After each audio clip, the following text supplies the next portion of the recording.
let's talk about hooks. It's a new mechanism for tying into different places in the agent lifecycle in the Copilot CLI, Visual Studio Code, and other places like Claude Code. In this video, we're going to jump into what in the world they even are, how they actually work behind the scenes, and why I think one of them, but only one, might be the most important tool in your AI toolbox. So if you're ready, let's do it. All right, so let's just start with what happens when you engage in a chat with the agent.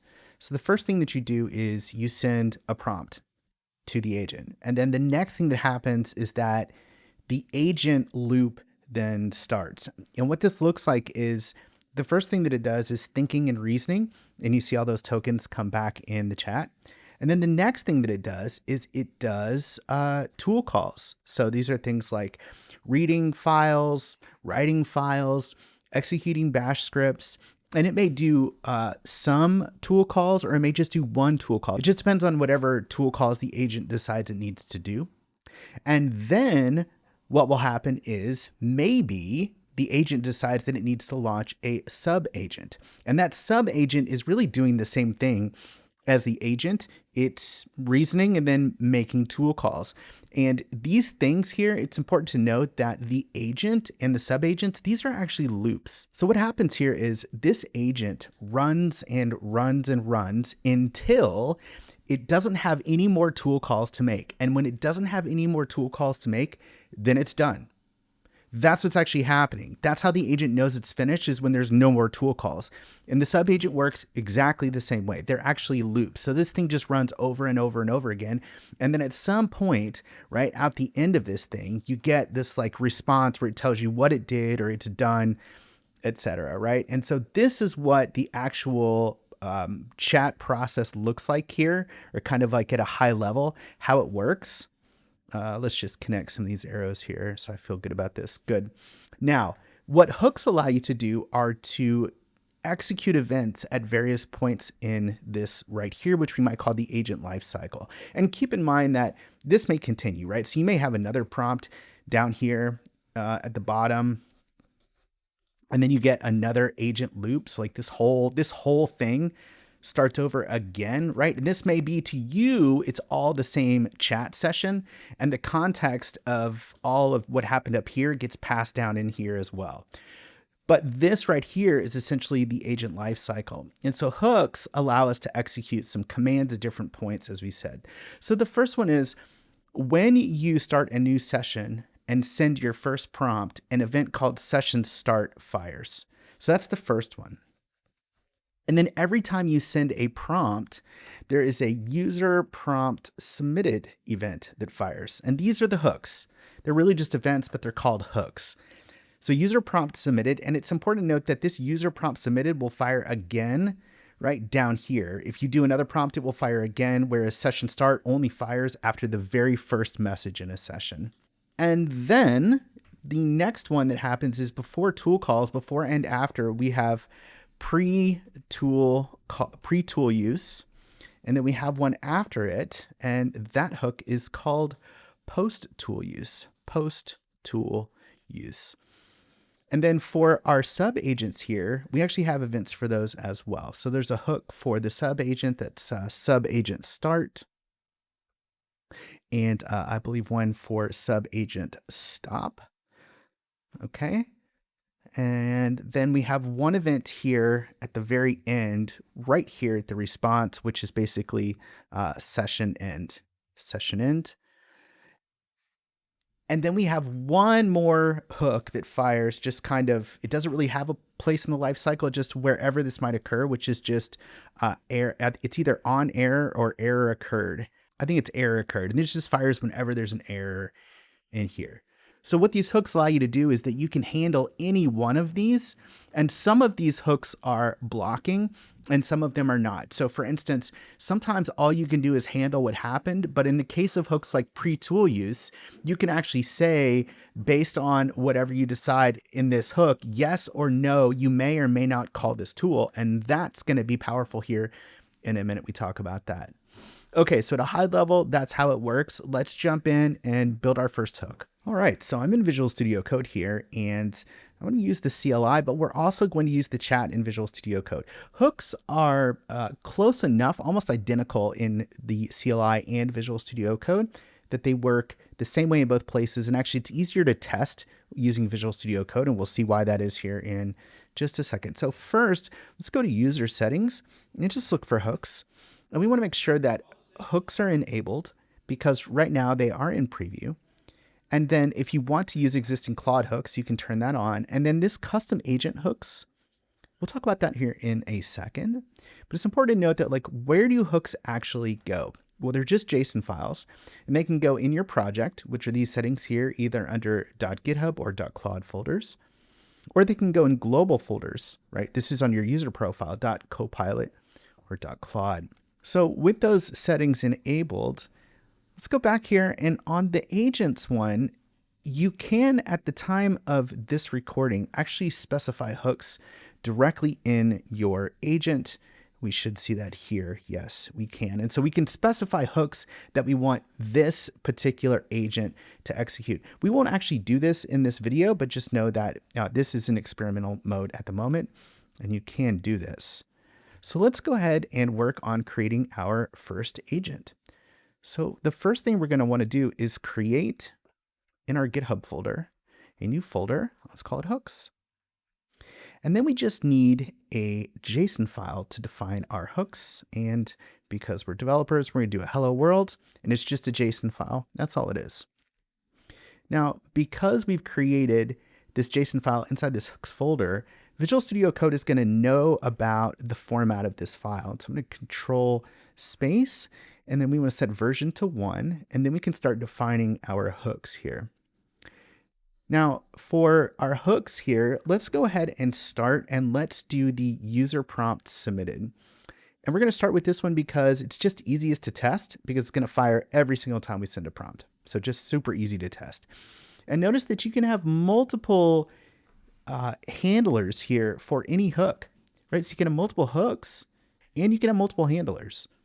Okay, so let's start with our first one here. We're going to define our first hook. So first we need a type, and the only type that is currently out there right now is command. Easy enough. And then basically, what do we want to do when this hook fires? And so we have bash and PowerShell, right? Obviously for cross-platform, I'm going to choose bash for this video. If you're on Windows, you would probably choose PowerShell, and yes, unless you're using WSL.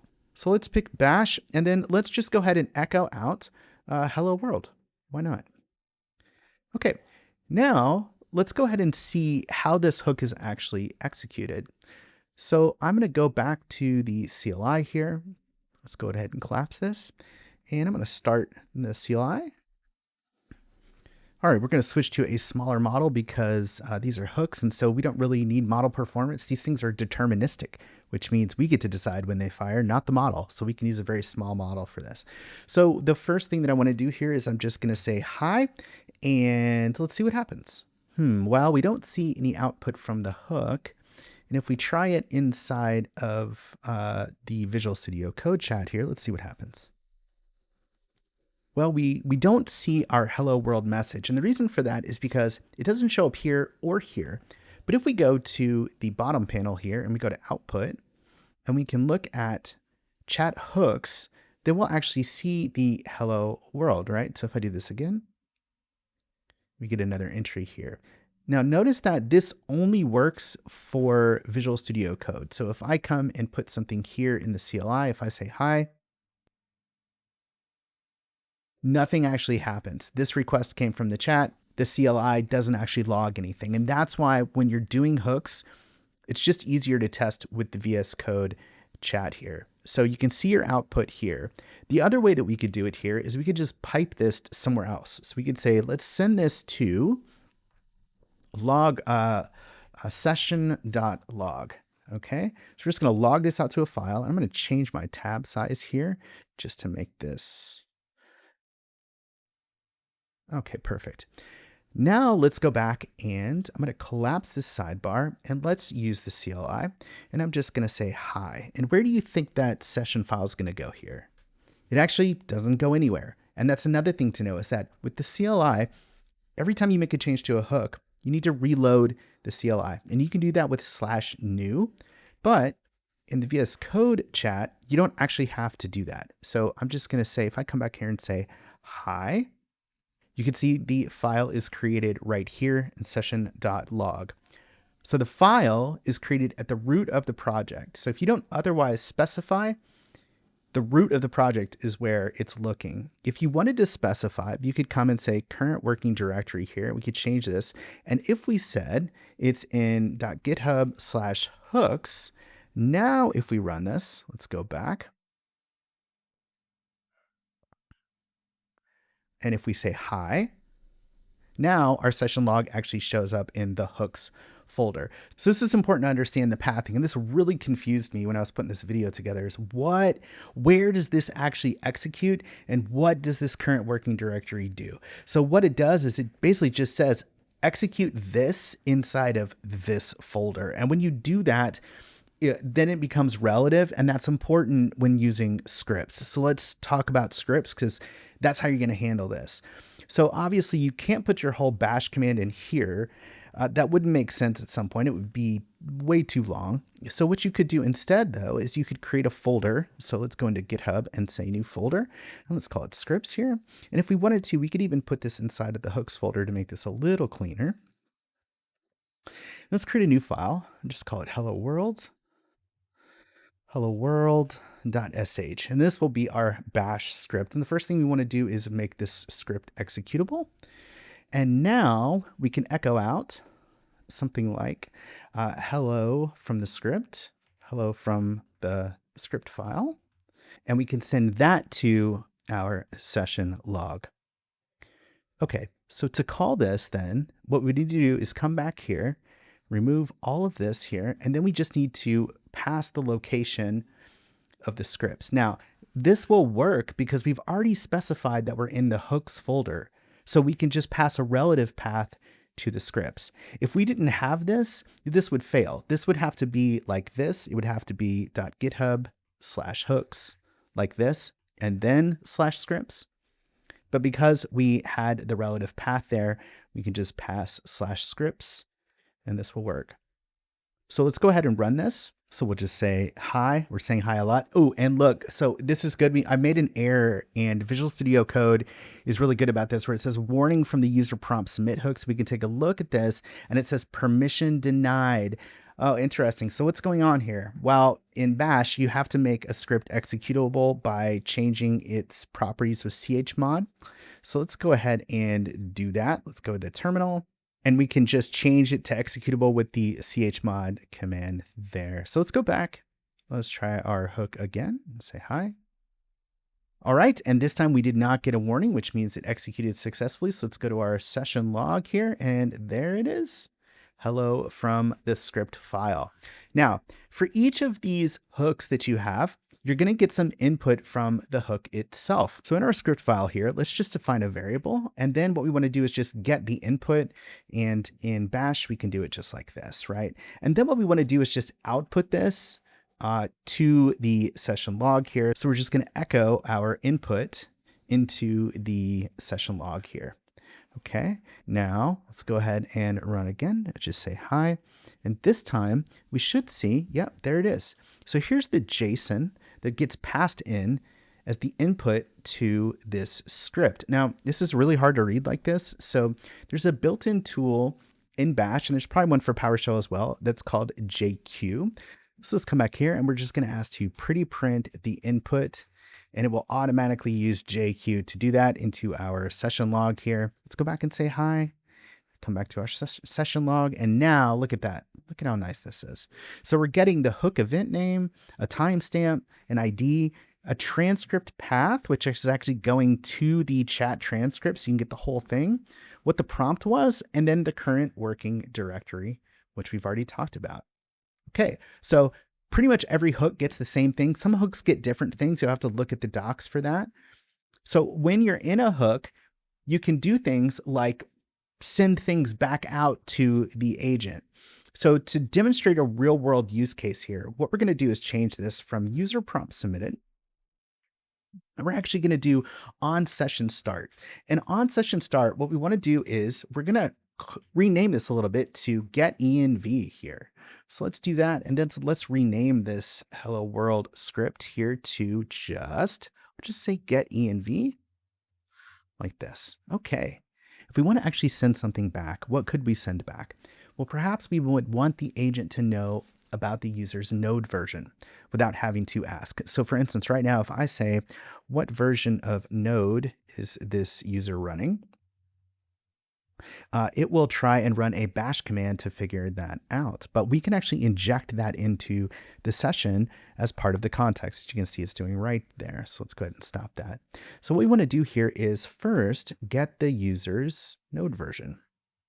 All right, there it is. And then to pass it back, we just need to pass back JSON in the right structure.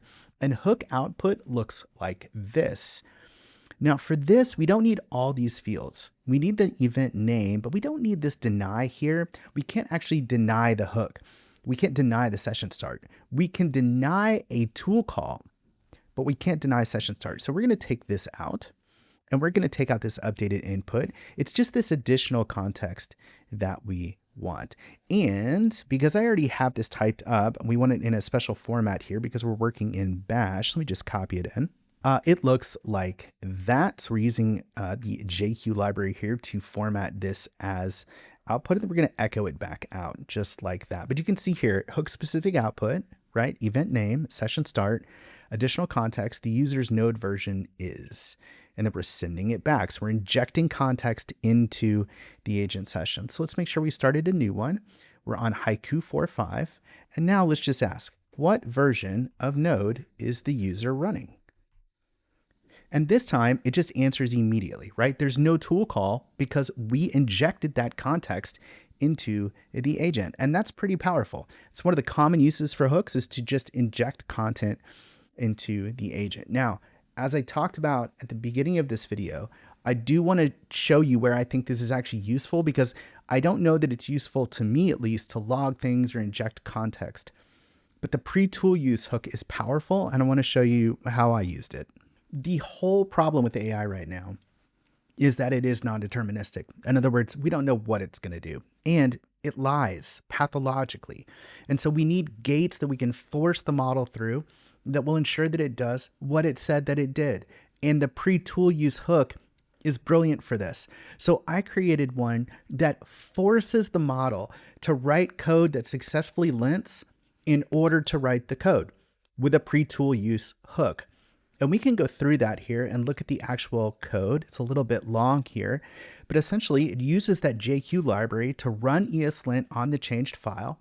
And if it doesn't lint, then it denies the write. And the model has to keep trying until it gets this right.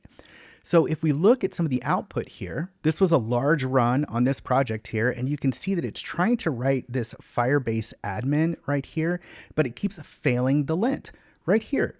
So lint errors must be fixed before editing other files right here. It keeps failing the lint. So it looks at this and it keeps going. It has to fix the lint errors. So it goes back, does some research, tries again, fails again.